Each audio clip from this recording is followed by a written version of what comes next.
स्वागत है आपका स्टडी क्लाउड चैनल पे। जैसा कि हमने पिछली वीडियो में देखा है current affairs.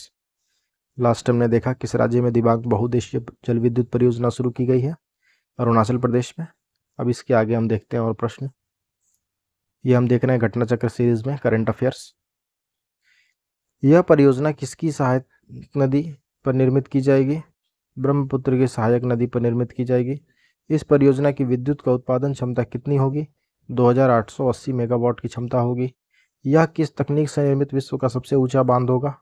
Roller compacted concrete, इसी के तकनीक से ये निर्मित है। इसकी ऊंचाई कितनी होगी? 278 मीटर। वर्तमान में विश्व का सर्वाधिक ऊंचा आरसीसी बांध कौन सा है? गिलगेल गिबे थर्ड बांध, 250 मीटर इसकी ऊंचाई है। गिलगेल गिबे 3 बांध किस नदी पर अवस्थित है? ओमो नदी, इथियोपिया में वहाँ पे स्थित है ये। दिबांग बहुउद्देशीय जल विद्युत परियोजना को कब तक शुरू होने का अनुमान है? फरवरी 2032 तक। केंद्रीय कर्मचारियों के लिए महंगाई भत्ता कितने प्रतिशत बढ़ा? 4%। बढ़ोतरी के बाद महंगाई भत्ता बढ़कर कितना हो गया है? अब 50% हो गया। यह नई दर कब से लागू होगी? 1 जनवरी 2024 से। सबरी के राइस किस राज्य सरकार ने लॉन्च किया है? केरल ने। किसका मुकाबला करने के लिए पेश किया गया? ये केंद्र के भारत चावल का मुकाबला करने के लिए। इसे किस इरादे से लॉन्च किया गया? जनता को सस्ती दरों पर अच्छी गुणवत्ता वाला चावल उपलब्ध कराने के लिए इसे लॉन्च किया गया। प्रधानमंत्री ने अंतर्राष्ट्रीय महिला दिवस के मौके पर एलपीजी सिलेंडर की कीमतों में कितनी छूट की घोषणा की? मात्र 100 रुपये की छूट की घोषणा की गई है। सरकार ने कितनी सेमीकंडक्टर इकाइयां स्थापित करने की मंजूरी दी है? 3 सेमीकंडक्टर इकाइयां स्थापित करने की मंजूरी दी गई। ये कहाँ स्थापित होंगी तीनों? धोलेरा गुजरात, सानंद गुजरात और मोरीगांव असम में।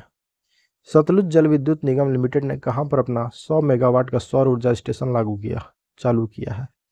ये किया है बनासकांठा, गुजरात। कोयर शोरूम खोलने की आधारशिला कहाँ रखी गई? जालौन, उत्तर प्रदेश।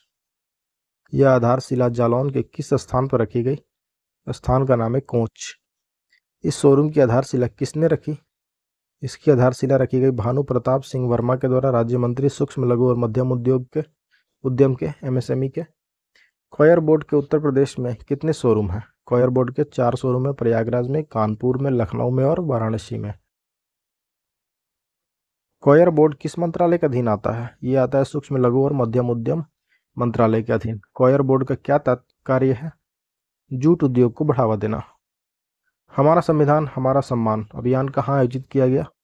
बीकानेर, राजस्थान में। किसके उपलक्ष्य में यह अभियान शुरू किया गया है? भारतीय गणतंत्र के 75वें वर्ष के उपलक्ष्य में। महतारी वंदन योजना का शुभारंभ कहाँ किया गया? छत्तीसगढ़ में। स्टैच्यू ऑफ वेलोर का उद्घाटन कहाँ किया गया? जोरहट, असम। स्टैच्यू ऑफ वेलोर किसकी प्रतिमा है? लाचित बोरफुकन की। यह प्रतिमा कितनी ऊंची है? 125 फुट की प्रतिमा है। सेला सुरंग का उद्घाटन कहाँ किया गया हाल में? ईटानगर, अरुणाचल प्रदेश। सेला सुरंग का उद्घाटन किसने किया? प्रधानमंत्री नरेंद्र मोदी ने।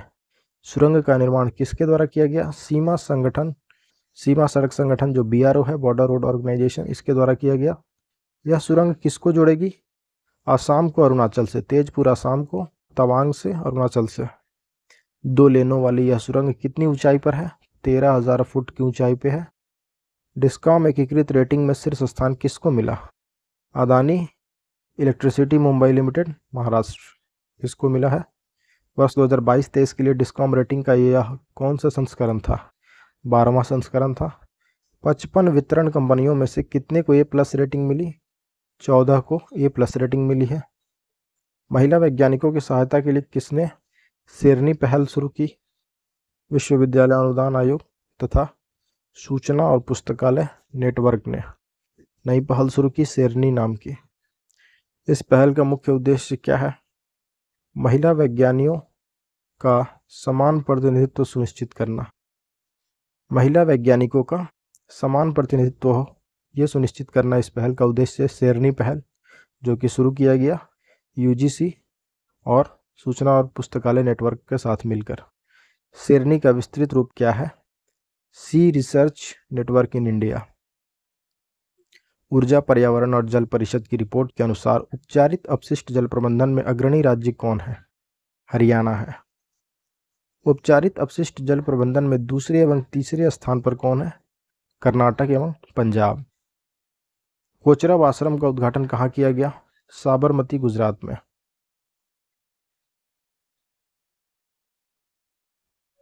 इस करंट अफेयर सीरीज में, इसमें मार्च का हम देख रहे हैं घटना चक्र का, इसमें पूरा कवर हो जाएगा आपका जो भी अभी आने वाले जो भी एग्जाम्स हैं उसमें जो भी इंपॉर्टेंट करंट अफेयर्स हैं टोटल कवर हो जाएगा। एक राष्ट्र एक चुनाव पर उच्च स्तरीय समिति ने किसे अपनी रिपोर्ट सौंपी? द्रौपदी मुर्मू राष्ट्रपति जो हमारी हैं उनको सौंपा गया। किसकी अध्यक्षता में उच्च स्तरीय समिति का गठन किया गया था? ये रामनाथ कोविंद की अध्यक्षता में, जो हमारे पूर्व राष्ट्रपति हैं। इस समिति का गठन कब किया गया था? 2 सितंबर 2023 को। भारत के पहले automobile in plant railway siding का शुभारंभ किस कंपनी ने किया? मारुति सुजुकी इंडिया लिमिटेड ने। मारुति सुजुकी के किस प्लांट में इसे लगाया गया? हंसलपुर, गुजरात वाले प्लांट में। इस रेलवे साइडिंग का प्रयोजन क्या है? रेलवे द्वारा कारों का परिवहन।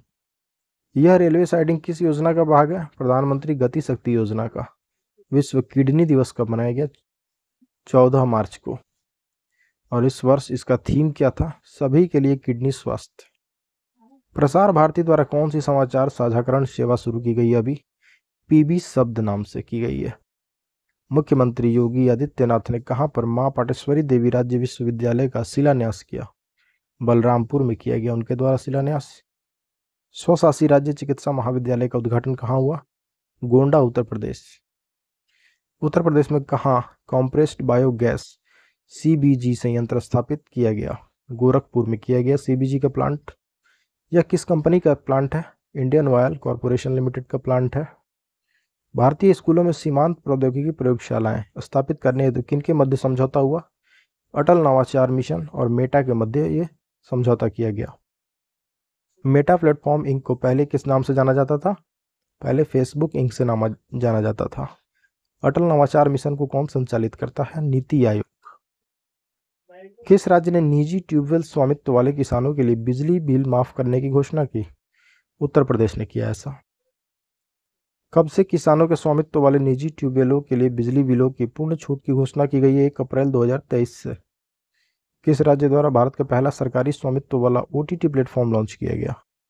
केरल के द्वारा। किस नाम से इसे लॉन्च किया गया है? इसका नाम है सी स्पेस। इसका उद्देश्य क्या है? सार्थक जानकारी प्रदान करना।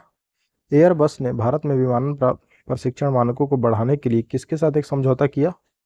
IIM मुंबई के साथ। इसका उद्देश्य क्या है? विमानन शिक्षा को बढ़ावा देना। नमामि गंगे परियोजना प्रोजेक्ट मैनेजर के अपहरण में किस सांसद को 7 वर्ष कैद की सजा सुनाई गई? धनंजय सिंह, जौनपुर के, इनको 7 वर्ष की सजा सुनाई गई है। नमामि गंगे परियोजना के प्रोजेक्ट मैनेजर कौन थे? अभिनव सिंघल थे। यह किस वर्ष का मामला है? वर्ष 2020 का मामला है। मुख्यमंत्री योगी आदित्यनाथ ने लखनऊ के लोक भवन से कितने विकास परियोजनाओं का लोकार्पण किया? कुल 271 परियोजनाओं का लोकार्पण हुआ। इन परियोजनाओं के तहत कहां कहां 50 बेड वाला एकीकृत आयुष चिकित्सालय स्थापित किया जाएगा? बस्ती में, बलिया में, जालौन और रायबरेली में। इन परियोजनाओं के तहत कितने आयुष्मान आरोग्य मंदिर स्थापित किए जाएंगे? कुल 226।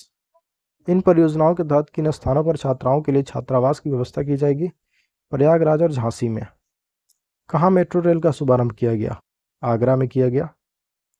आगरा मेट्रो उत्तर प्रदेश की कौन सी मेट्रो है? ये 6ठी मेट्रो है उत्तर प्रदेश की। आगरा मेट्रो के प्रथम चरण में कितने किलोमीटर का परिचालन किया जाएगा? 6 किलोमीटर का। राज्यपाल आनंदीबेन पटेल ने कहां से मोबाइल कैंसर डिटेक्शन यूनिट को हरी झंडी दिखाकर रवाना किया? लखनऊ से।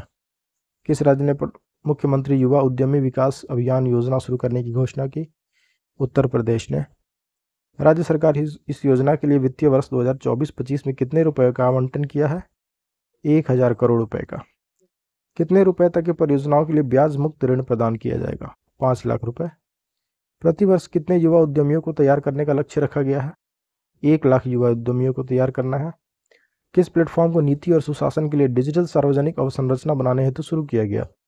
नीति फॉर स्टेटस। नीति फॉर स्टेट्स ये शुरू किया गया। तो ये प्लेटफॉर्म नीति फॉर स्टेट्स नाम से लॉन्च किया गया है। किसने नीति आयोग के नीति फॉर स्टेट्स प्लस प्लेटफॉर्म को शुरू किया? अश्विनी वैष्णव, हमारे केंद्रीय मंत्री जो है, इनके द्वारा शुभारंभ किया गया है। नेक्स्ट हम देखते हैं अगले वीडियो में। वीडियो लंबा हो रहा है। Thanks for watching.